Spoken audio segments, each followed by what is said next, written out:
Hi hello అందరికీ అందరు ఎలా ఉన్నారు? నేను మాత్రం చాలా బాగున్నాను. ఏంటక్క ఎక్కడున్నామని అనుకుంటున్నారా? మేమైతే మా బాయ్ దగ్గరికి వెళ్ళామండి.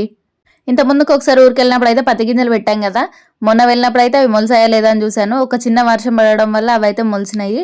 ఇంకా హ్యాపీ అవి అసలు మొలవడంతో. ఇంకా మేమైతే బాయ్ దగ్గర కాసేపు అటు ఇటు తిరిగైతే అవి చూసాము. అవి చూసి పొలం దగ్గరికి వెళ్ళి కడుపు నిండా కొన్ని వాటర్ తాగేసి, అసలు ఆ పొలం అయితే మాది కాదు, మా పక్కన వాళ్ళది. మాకు పొలం లేదు, మొత్తం చిలుకనే ఉంది. అదేంటో కానీ పొలం దగ్గరికి వెళ్ళినాక వాటర్ తాగకుండా మాత్రం అస్సలు ఉండలేము. ఇక మా పిల్లలు మాత్రం నీళ్ళని చూసిరంటే అసలు ఆగరు, ఆడుతూనే ఉంటారు. కాకపోతే వెదర్ మాత్రం కొంచెం కూల్ ఉండడం వల్ల ఎక్కువసేపు అయితే ఆడుకోనివ్వలేదు. కొద్దిసేపు ఆడుకోగానే తీసుకొచ్చేసాము. ఇంకా మేమైతే బాయ్ దగ్గర చూసుకొని ఇంటికైతే రిటర్న్ అయిపోయాము. ఇంకా మా ఆయన అయితే సీఎం పిఎం గవర్నమెంట్ జాబర్ల కన్నా బిజీ. ఎప్పుడు ఫోన్లు వస్తూనే ఉంటాయి, మాట్లాడుతూనే ఉంటాడు. ఇంకా ఫోన్ మాట్లాడడం అయిపోగానే వీడియో తీస్తా అంటే మాత్రం నీకు ఎప్పుడు వీడియోలో పిచ్చని మళ్ళీ రివర్స్గా నన్నే తిడుతుండు.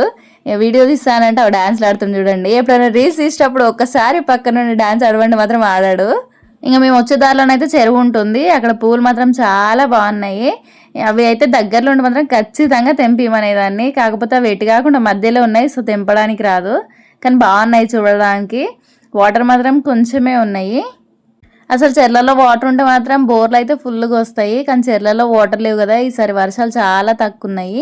ఇంకా మేము ఇంటికి వెళ్ళేసరికి అయితే మా అత్తయ్య చేపలు తెచ్చింది. వాటితోటి మాత్రం ఒక ఇలాంటి యుద్ధాలే చేసిరు మా వాళ్ళు. వీటినైతే ఏం చేపలంటారో తెలియదు కానీ అవి అయితే పట్టుకుంటే జారిపోతున్నాయి. అసలు పట్టుకోవడానికి కూడా రావట్లేదు, చేతులుండే ఎగిరిపోతున్నాయి. అవి అసలు బండల మీద కూడా ఎంత బాగా పోతున్నాయి అవి అసలు సేమ్ పాములానే తిరుగుతున్నాయి. ఇటు సైడ్ ముట్టుకుంటే అటు సైడ్ తిరుగుతున్నాయి, అటు సైడ్ ముట్టుకుంటే ఇటు సైడ్ తిరుగుతున్నాయి. మా ఆయన అయితే అటు ఇటు దాన్ని పట్టుకోవడానికే తనలాడుతుండో, అది మాత్రం రావట్లేదు.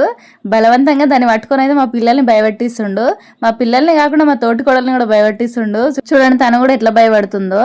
కొంచెం అటు ఇటు ఒక గంట సేపు వాటితోటే ఆడిండు. వీటిని అసలు తను క్లీన్ చేయట్లేదు, చేయనియట్లేదు. పిల్లల్ని మాత్రం ఒకటే భయపెట్టిస్తుండు. పాపం వాళ్ళు అయితే వీటిని దగ్గరకు వచ్చి కూడా చూడలేకపోతుర్రు. మా ఆయన భయపెట్టించుడుకు ఇంకా అటో ఇటో వాటితో ఆడి ఆడి ఆడి మా ఆయన కూడా అలసిపోయిండు. ఇంకా మా ఆయనతో ఆడి ఆడి అవి కూడా అలసిపోయినాయి. పాపం వాటి ప్రాణాలే దగ్గర పడ్డాయి. అట్లా చేస్తాడు. ఇంకా వీడియో మాత్రం ఇంతే. వీడియో నచ్చితే మాత్రం లైక్ చేసి, షేర్ చేసి, కామెంట్ చేసేయండి. Thank you for watching.